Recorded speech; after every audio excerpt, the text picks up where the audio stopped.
టాలీవుడ్ లో టాప్ డైరెక్టర్లకు హిట్లు వచ్చినా ఫేట్ మారట్లేదు.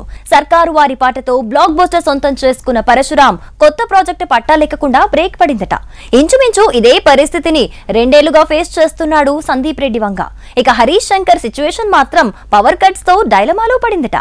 సర్కారు వారి పాట 200 కోట్లపైనే వసూళ్లు రాబట్టిన మూవీ అయినా పరశురామ్ కి ఆఫర్ల వరద పెరగలేదు. పాత ప్రాజెక్టు కూడా పట్టాలెక్కకుండానే బ్రేక్ డౌన్ అయింది. సర్కారు వారి పాటతో బాక్సాఫీస్ లో డబుల్ సెంచరీ కొట్టిన పరశురామ్ అంతకు ముందు గీతా గోవిందంతో 100 కోట్ల హిట్ సొంతం చేసుకున్నాడు. ఇలా బ్యాక్ టు బ్యాక్ బ్లాక్ బస్టర్లున్న మరో ఆఫర్ పట్టడంలో మాత్రం వెనుకబడ్డాడు. గీతా గోవిందం హిట్ తర్వాత నాగచైతన్యతో సినిమా ప్లాన్ చేసిన పరశురామ్ అనుకోకుండా మహేష్ నుంచి వచ్చిన ఆఫర్ తో చై ప్రాజెక్టు పక్కన పెట్టాడు.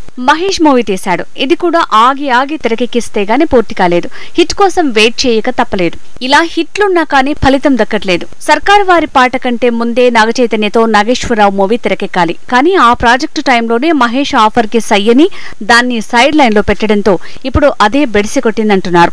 సర్కారు వారి పాట తర్వాత చైతో సినిమా చేయబోతే తను కూడా పరశురామ్ ని హోల్డ్ లో పెట్టాడంటున్నారు.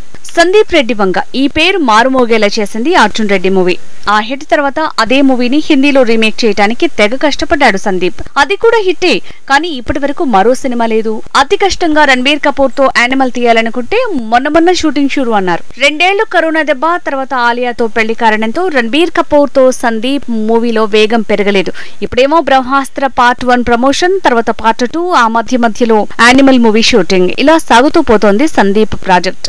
Tollywood top director Harish Shankar Gaddalakonda Ganesh లాంటి హిట్ ఇచ్చినా, అంతకుముందు డీజే గబ్బర్ సింగ్ లాంటి హిట్లున్నా కొత్త ఆఫర్ కోసం ప్రతిసారి ప్రసవ వేదన తప్పట్లేదు. పవన్ భవదీయుడు భగత్ సింగ్ షురు అన్న మధ్యలో వినోద్ సీతం రీమేక్ బ్రేక్ వేస్తోంది. ఇదయ్యే వరకు భవదీయుడు భగత్ సింగ్ షూటింగ్ పెండింగ్ లో పడేలా ఉంది.